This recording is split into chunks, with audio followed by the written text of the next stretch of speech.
Assalamualaikum warahmatullahi wabarakatuh. Perkenalkan, saya Dr. Gigi Aminuddin, peserta Latsar CPNS Kabupaten Hulu Sungai Selatan, Provinsi Kalimantan Selatan tahun 2022, angkatan 21, kelompok 3. Nah, hari ini saya akan mempresentasikan tentang analisis isu efektivitas kinerja individu berdasarkan tupoksi kerja. Di mana tupoksi kerja saya sebagai Dr. Gigi Puskesmas meliputi pertama adalah mengupayakan pelayanan kesehatan gigi dan mulut terlaksana dengan baik, bertanggung jawab atas pelayanan poli gigi di puskesmas. Yang ketiga adalah memberikan penyuluhan kepada pasien tentang kesehatan gigi dan mulut, terutama pada pasien yang sakit. Dan yang keempat, membantu pelaksanaan kegiatan di lapangan dalam kegiatan UKS, UKGS, pembinaan kader kesehatan. Yang kelima adalah membantu pelaksanaan kegiatan-kegiatan fungsi manajemen puskesmas. Yang keenam adalah membantu kepala puskesmas dalam meningkatkan mutu pelayanan, terutama mutu pelayanan poli gigi. Yang ketujuh adalah mengidentifikasi, merencanakan, memecahkan, dan evaluasi masalah kesehatan gigi di wilayah puskesmas. Yang kedelapan adalah mengkoordinir dan memonitor seluruh program kesehatan gigi di puskesmas. Selanjutnya adalah kita mendapati isu atau masalah atau pra-analisis yang dihadapi dalam melaksanakan tugas sebagai dokter gigi di Puskesmas Sungai Pinang. Yang pertama adalah tingginya angka kasus karies gigi pada anak usia sekolah. Yang kedua adalah belum optimalnya pelayanan kesehatan gigi dan mulut di puskesmas karena keterbatasan alat. Yang ketiga adalah kesehatan gigi dan mulut pada ibu hamil yang rendah. Yang keempat adalah tingginya kunjungan pasien dengan keluhan penyakit gigi dan mulut pada poli gigi puskesmas. Nah, dari hasil isu tersebut maka didapati maka kita akan analisa isu tersebut berdasarkan kriteria APKL. Di mana kriteria APKL ini tujuannya adalah mencari prioritas permasalahan yang dapat kita angkat mencari solusinya nanti. Yaitu di sini adalah aktual, kemudian P adalah problematika, yaitu adalah permasalahan itu sendiri.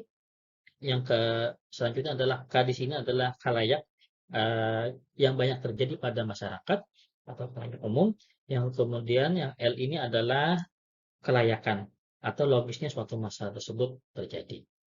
Nah, dari hasil kriteria APKL ini didapati dengan skor tertinggi adalah tingginya kunjungan pasien dengan keluhan penyakit gigi dan mulut pada poli gigi Puskesmas Sungai Pinang. Dan yang tingkat kedua adalah tingginya angka kasus gigi karies pada anak usia sekolah. Nah, dua prioritas ini maka kita masukkan kepada tahap selanjutnya adalah tahap tapisan isu prioritas dengan teknik USG ya, USG di sini.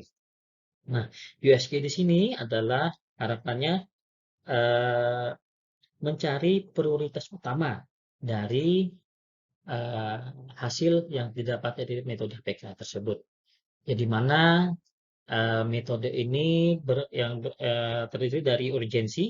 Di sini ada urgensi, kemudian di sini ada seriously, kemudian ini adalah G dan ada growth.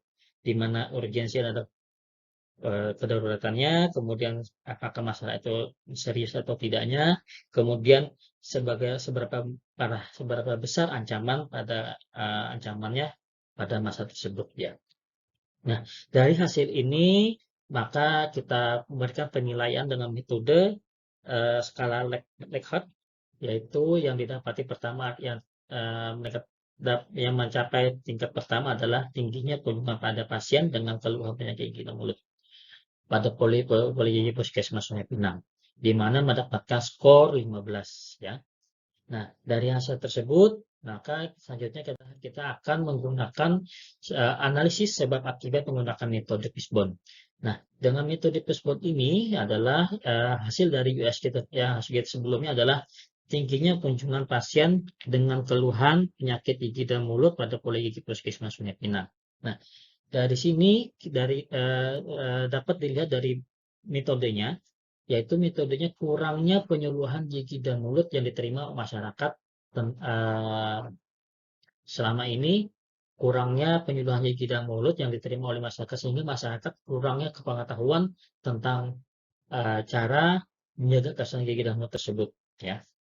Nah, sehingga dari manusia yang tersebut, maka masyarakat juga kurangnya minimanya pengetahuan dan kesadaran dini pada kesehatan gigi dan mulutnya tersebut, serta kebiasaan-kebiasaan yang kurang baik yang mereka lakukan sebelumnya karena kurangnya pengetahuan. Nah, kemudian dari segi materialnya didapati adanya kurangi media penyuluhan atau media edukasi tersebut, misalkan dari berupa leaflet atau dari media-media penyuluhan video-video yang berkaitan dengan kesehatan gigi dan mulut.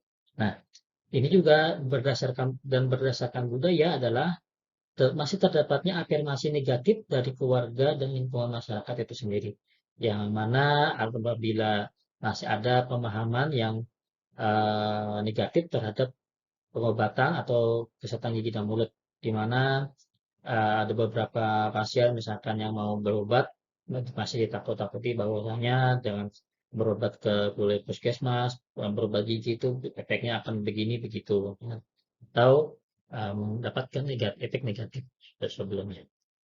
Oke, nah selanjutnya dari hasil tadi kita hasil analisis solusi masalah dari permasalahan di atas dengan metode SWOT, yaitu SWOT sendiri adalah strength, weakness, opportunity, dan threats. Nah, dari segi strength sendiri, pertama adalah masyarakat sudah mendapatkan pengetahuan dasar tentang kesehatan gigi dan mulut. Yang kedua adalah tumbuhnya kesadaran menjaga kesehatan gigi dan mulut sejak dini, ya. Yang kemudian dari weakness-nya sendiri, maka terbatasnya dan kurang memadainya alat dan bahan yang tersedia di puskesmas, sehingga uh, memper mempersulit dalam segi penyampaiannya intinya, ya, karena alat dan bahan yang kurang tersedia.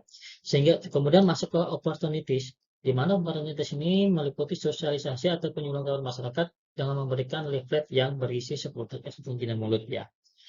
Bisa dari leaflet atau dengan metode penyuluhan langsung juga bisa, ya.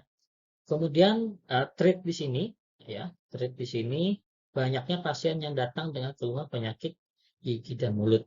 Nah, ini adalah membutuhkan solusi yang berdasarkan metode SWOT.